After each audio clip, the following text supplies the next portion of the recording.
মনোযোগ দিয়ে দেখো, কেননা এইটা যদি ঠিকঠাক মতো বুঝতে পারো, আমি 100% শিওর তোমাদেরকে কথা দিতে পারি তোমাদের এরপর ত্রৈরাশিক নিয়ে আর কোনো রকম কনফিউশন থাকবে না।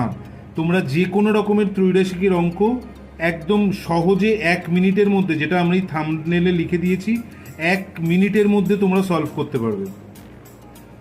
একটা নির্দিষ্ট নিয়ম আছে ত্রৈরাশিকের, তোমরা এখানে দেখতেই পাচ্ছ দুটো ভাগে ভাগ করে দিয়েছি আমি শুরুতেই, সরল সম্পর্ক আর ব্যস্ত সম্পর্ক।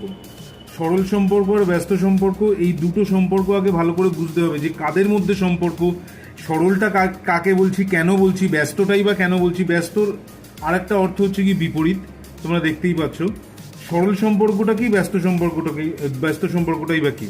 দেখো এখন অনেক রকম জিনিস আমাদের, মানে যেইগুলোকে আমরা সংখ্যা দিয়ে পরিমাপ করতে পারি, এরকম অনেক জিনিস আমাদের প্রতিদিন আমাদের সামনে আসে, যেমন সময়, দূরত্ব,